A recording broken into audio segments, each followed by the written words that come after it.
All right, man. When you hit them streets, let me tell you something, bruh. You want to make sure, and I mean it, like you really want to make sure that you're being as safe as possible. Now, let me give you some survival tips for DoorDash. You got me.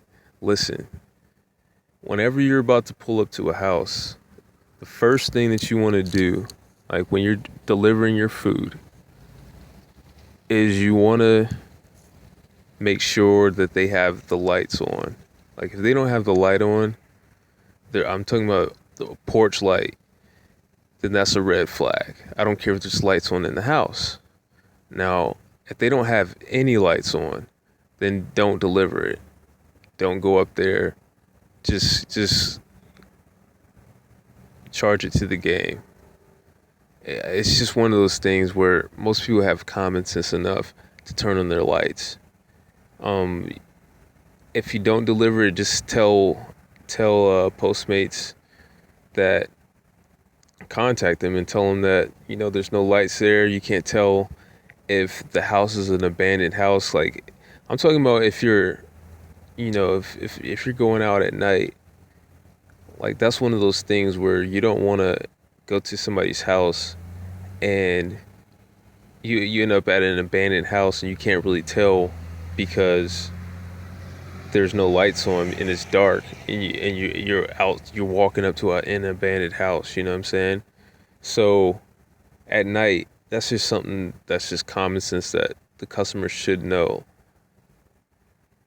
Turn on their lights and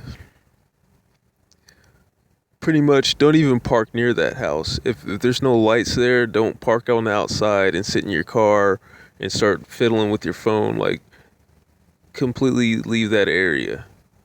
You know what I'm saying?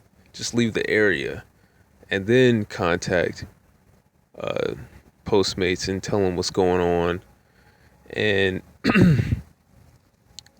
and let that or Postmates or DoorDash and let that situation figure out itself, but don't put yourself in danger.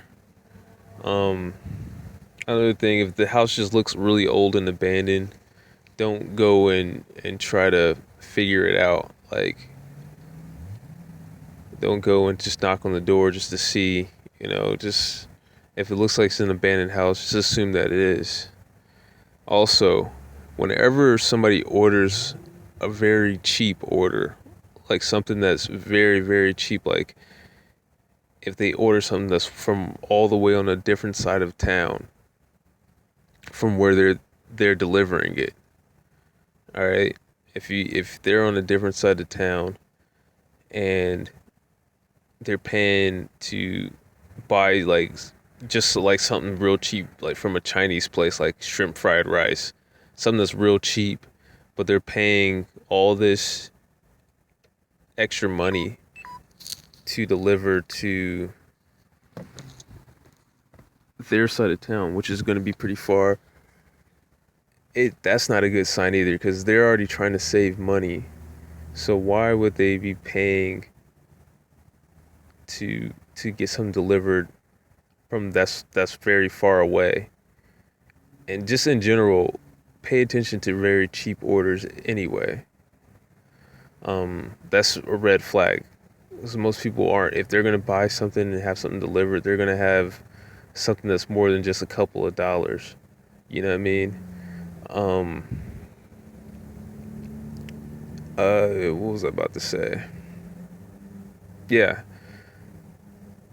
And again, if it's on a different side of town, you got to think like, why wouldn't they just get something that's closer to their house? Like, why are they ordering something from a whole different neighborhood that's 15, 20 minutes away when you know that there's probably another Chinese spot or another whatever Mexican restaurant near that's got to be closer to their house.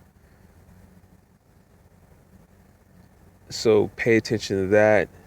Like I said, be safe. If you're really late to an order and like something happens, you're stuck in traffic or you can't find the house, if they don't act like, if they act like it's no big deal, if they're just acting like it's just too, like it's just really not a big deal at all, like that's a red flag, because most people in general are petty. Most people are petty. And if you're past the time of delivery, or if it's taking you a long time to get there and you know it's your fault, then for the most part, bro, people are going to care about that. They're not going to just be like, ah, it's not a big deal, my food's getting cold, but so what? But those are my 3 tips for right now. I'll give you some more tips a little bit later. But make sure you comment, make sure you subscribe, make sure you send me all your likes, and just go through and watch all my videos. You know what I'm saying? Like them and all that. Comment on them. I want to hear what you guys got to say. Tell me some of your safety tips as well. And I'll catch you guys later. Peace.